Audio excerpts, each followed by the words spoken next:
Good afternoon, welcome back to my channel. My name is Charlotte and this is Charlotteshelves. In today's video I wanted to share my entire TBR with you. I've also got a third stack here on my lap. If you have seen my previous videos, you will know that I am on a book buying ban until I finish my TBR. This was also to address some not so great bookish spending habits, to be more mindful about my consumerism, but to also get through the books that have been on this list, this stack, for a really long time. I've never not had a TBR, and I thought it would be really interesting to try and read everything and just start afresh. I'm going to share with you all the books that are on my TBR.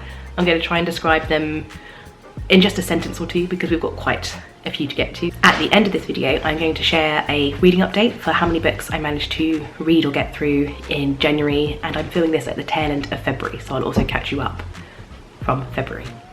Please do like, comment and subscribe, it really helps my channel, and let's get started.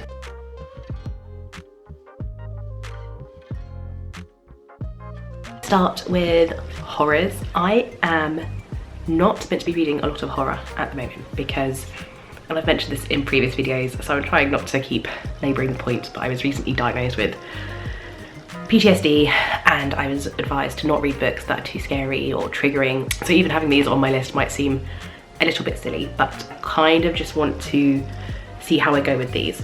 If I find they're remotely triggering, I will obviously put them down straight away. First book I have is Rosemary's Baby by Ira Levin. I had read the first 30 or so pages of this for a read or unhaul that I did last year, and I really liked this. I don't think this is going to be too scary. I think this is a book that is more creepy. If you've read this, do let me know. I know that it's to do with Satanism and the occult and also cults, I believe. I've seen this movie adaptation with Mia Farrow, so I sort of know what to expect plot-wise as well, so I don't think there will be too many shocks in this work for me. The next work I have is Femlandia, and this is a dystopian thriller. I'm not sure if it's explicitly horror, but it's meant to be quite dark and creepy. This is by Christina Dalcher. I've read a couple of other books by her, Vox, which is this one here, and I thought that was very good. I think this is more a feminist dystopian, maybe again there's cult vibes in this, I'm not sure, but that cover is incredible. This was a present from a friend, and it says on the back, terrifyingly plausible, intelligent, suspenseful and provocative. So I'm hoping it's more creepy dystopia vibes than outright triggering and scary, but I'm just gonna be really careful. The next book I have, which I think I might have to donate, is The Silence Project by Carol Haley. I had seen on Storygraph there were some triggers for this, and that is one of the wonderful things about Storygraph. People do tag what triggers or warnings should be in this. This one is definitely a feminist cult type something or other. This definitely does have some aspects of violence, and I think people are unaliving themselves in it, so I'm not sure if this is one that I should read for now, and that's why I might need to donate it. I may need to proceed with caution or not read it at all. I'm hoping if books are borderline horror and more thrillery, I might be able to avoid some of the things that trigger me. That might just be wildly optimistic. The next book is explicitly gory and violent. It is The Lamb by Lucy Rose, and this is a cannibalistic, folky horror. I also believe this is, well, I know it is, it's very sapphic in its central narrative. It's about a relationship between two women and this child, and some very distressing things that go on. I will talk about this in a little bit. I then have 6 poetry anthologies that I would like to try and work through.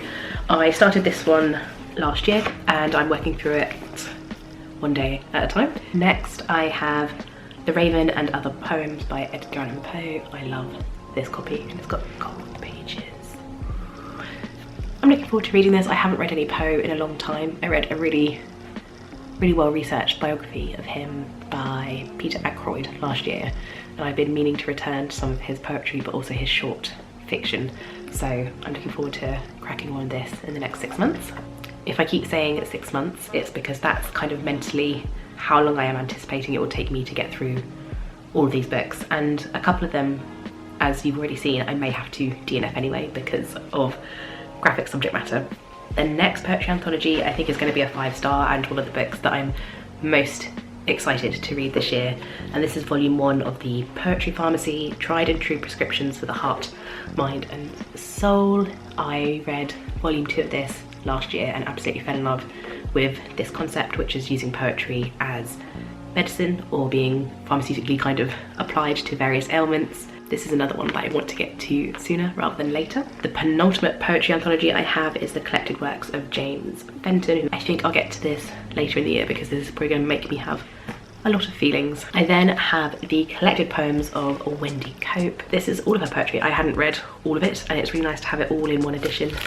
I think this particular edition is really gorgeous. Love a black sprayed edge. The final poetry anthology I have is this, which is the nation's favourites, poems of love. I like to reread this every couple of years, kind of like as a mood reader around Valentine's. There are just some of the most beautiful examples of love poetry that have ever been written. The next genre, and I only have one of this, is romance, and this I'm going to read. This is for the sort of end of February, and I thought the romance work would be appropriate for the month of love. Happy Place by Emily Henry. It's something light-hearted. It makes a change from what I normally read, and I'm hoping this will be feel good and uplifting. The next two books are both similar in sort of subject matter or theme, and these are female authors who have rewritten Greek myths. The first I have is the very famous Song of Achilles by Madeline Miller, with this lovely, I think it's 10th anniversary special edition. Pandora's Jar, Women in the Greek Myths by Natalie Haynes. I don't think I've read any of her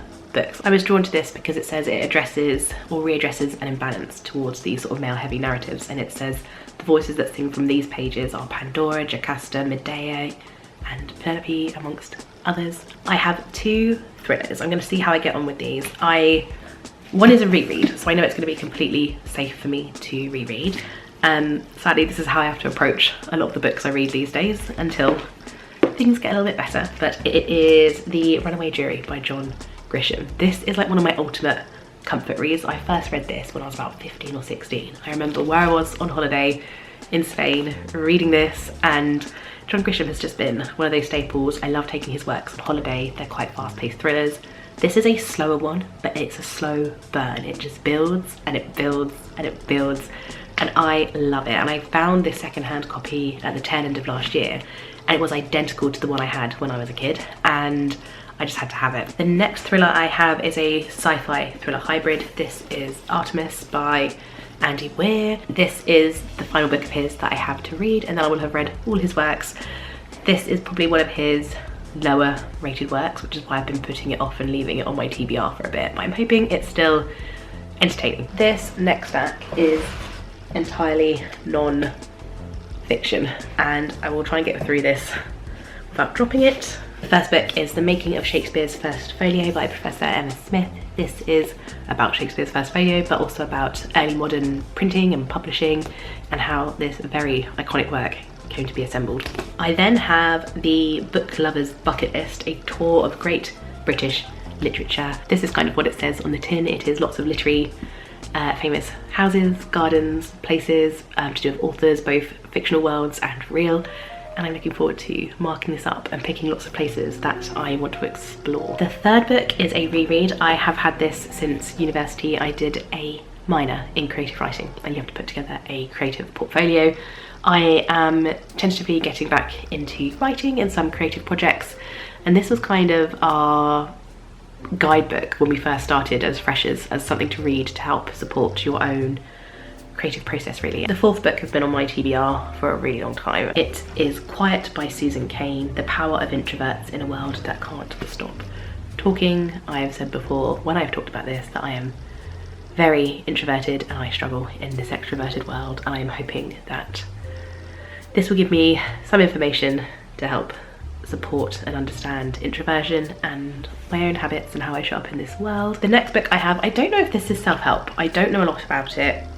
It's The Light We Carry by Michelle Obama, Overcoming in Uncertain Times. Got it for a birthday present and I've not felt drawn to it. I'm not the biggest Michelle Obama fan, and I think that might be quite essential if you wanted to read a work by her. I'm going to read it, I'm going to see how I feel and see if there's anything I can glean from this, if it is kind of self-helpy. My penultimate book is definitely in the category of self-help, but this is called Why Has Nobody Told Me This Before by Dr. Julie Smith. I saw an interview of her on a podcast recently, and she was talking about tips for anxiety and sort of mental health related things, and I just happened to mention it to a friend and I said, have you read her book? And she said, she had started it, but she lent me her copy and she said, I think you would like it. And I really don't know much about this, but I have seen this cover everywhere. Like whenever I go into, like at train stations when you pop into the bookshop just to have a look before you go somewhere, or Waterstones or foils, I have seen this in so many bookshops. As someone who is trying to be a bit more proactive about taking care of their mental health right now, I thought this might be a good book. My final work of non-fiction, if you're my best friend, please don't look at this book because you gifted it to me and something happened to it. It is The World of Tim Burton, and it's a collection of his art, exhibitions, props, pieces and artwork from movies that he's created, and then there's also essays and some of the content that I saw, because I went to see this exhibition, and I think it's got some of the museum content and the writing, there's a word for it. Also I think interviews with Tim Burton. The final category is Litfic. I have one that is a reread, and that is I Capture the Castle by Dodie Smith.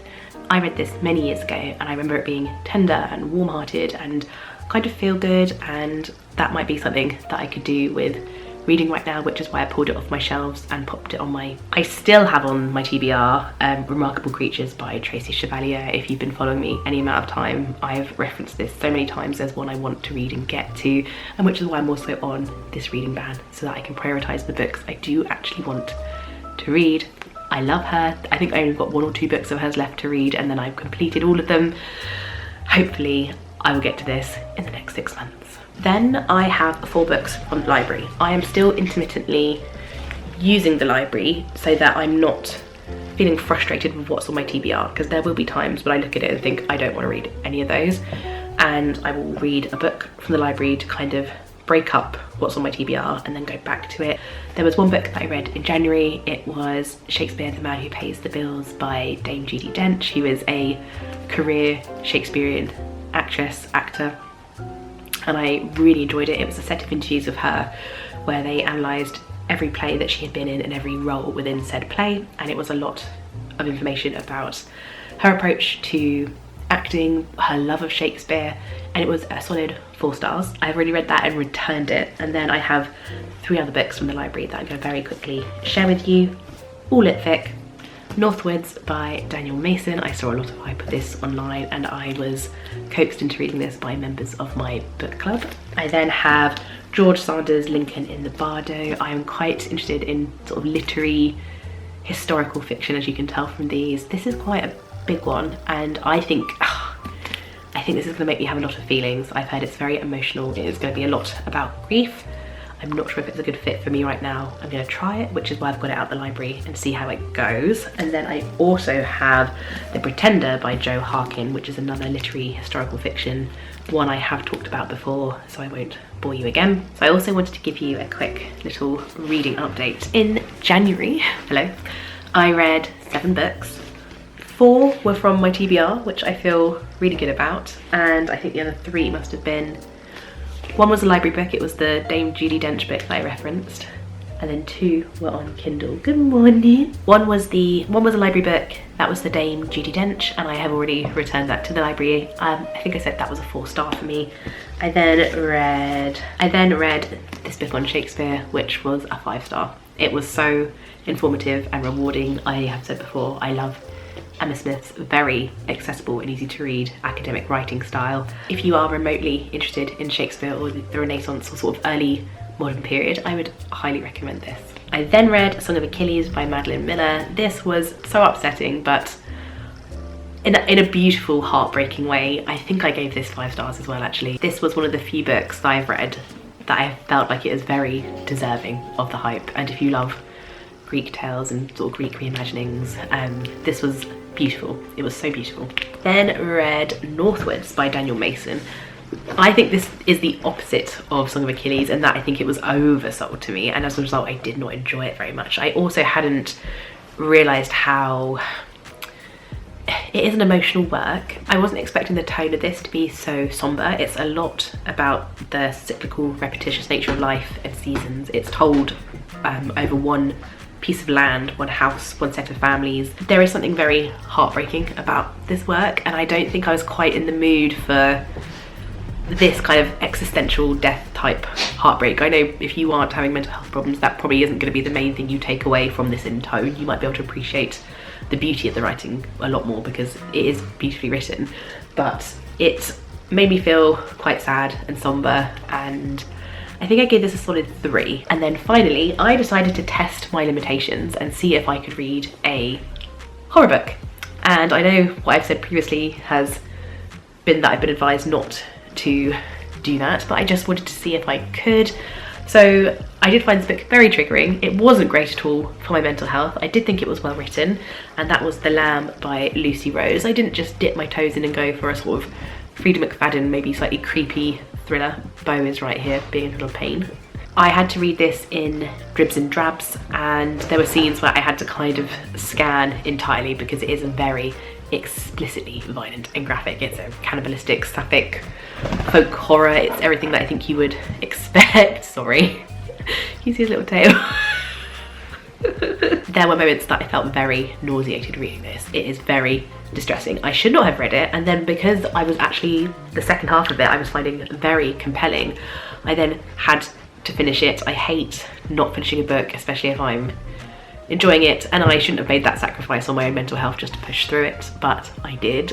I regret it slightly. I would recommend this book if you're a horror fan, definitely, but this was a lesson learnt, let's just put it that way. On Kindle, I read for my book group Snow Country. Did not love it, gave it I think a 1 or 2 star, and then I read the first volume of the Murderbot sci-fi series by Martha Wells, and that was I think a solid 4, if not a 5. That one I really loved. They're quite light-hearted, fast-paced, hybrid thriller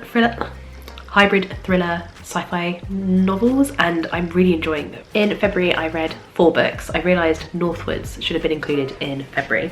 I read volume number 2 of the Murderbot series. That was nowhere near as good as volume 1. That was a very average 3 for me, but I fully intend to read the rest of the series. I very much love Martha Wells's writing style, and her world building is phenomenal.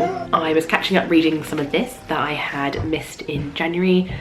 This is going to still carry on for the rest of the year probably. I did read The Nation's Favourite Poems of Love. I read that over Valentine's weekend and thoroughly enjoyed it. This is always a 5-star from me. I also read and took some time in Wendy Cope's works, and I read her entire collected poems. This was a 4-star. I think I rated it. Careful, Bofi. I think I rated it in the end. I found her most recent collection not very good at all, and that's what kind of brought it down from a 5-star for me. There was one extended ballad type poem that I also didn't enjoy, and yeah, the final collection wasn't great, but the rest of it solid 4-5. So overall a really strong 4 for this. The final book I read this month, I'm gonna get the title of it wrong, so I'll pop it on screen, but it's to do with book forgery in the late 19th and early 20th century, and I despised it. I actually gave it a 1 star. I only give books 1 star if I feel like they have wasted my time. I really disliked it, and that was a shame, and I hate to end the video on a book that I very much disliked. It was kind of sold as this compelling, let's find this book thief or book forger, and the way that this author wrote was so dry, and for someone who worked in libraries and read books for a really long time, I thought the subject matter was going to be fascinating, and it wasn't. I really hated the writing style. I didn't think it was a compelling plot at all. I know, I was very bored, and I felt, but I digress. So that was a quick reading update for you, and also showing my entire TBR with you. Please do let me know if you have read any of the books that I'm about to try and attempt to read in the next 6 months. My camera angles have changed repeatedly because of someone. Hey, because of you. There we go. Do you just want a fuss? Please do like, comment and subscribe. Sorry, please do like, comment and subscribe, and happy reading. Hey, shall we go play outside? Has it stopped raining? Bye.